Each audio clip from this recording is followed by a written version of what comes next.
weather situations. Special field receivers can be automatically activated to warn of an impending hazard. Tests of the signal and receiver's performance are normally conducted between 11 a.m. and noon each Wednesday. If there had been a threat of severe weather, the test would have been postponed until the next available good weather day. Reception of this broadcast and the warning alarm will vary at any given location. This variability, normally more noticeable at greater distances from the transmitter, can occur even though you are using a good quality receiver in good working order. The warning alarm will be activated for hazardous watches and warnings.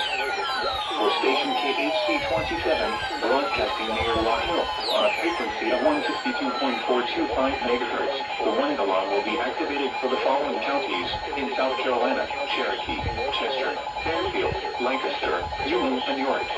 And in North Carolina, Cleveland, Mecklenburg, and Union.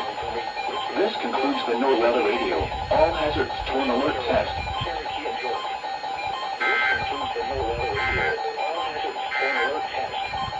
Now for the official National Weather Service forecast for Rock Hill and vicinity. Today, partly sunny. A chance of showers and thunderstorms this afternoon. Highs in the mid-80s. West winds 5 to 10 miles an hour. Chance of rain 40%. Tonight, mostly cloudy with a chance of showers and thunderstorms until midnight, then partly cloudy after midnight. Lows in the mid-60s. Southwest winds 5 to 10 miles an hour. Chance of rain 40%. Friday, mostly sunny. Highs in the upper 80s. West winds 5 to 10 miles an hour.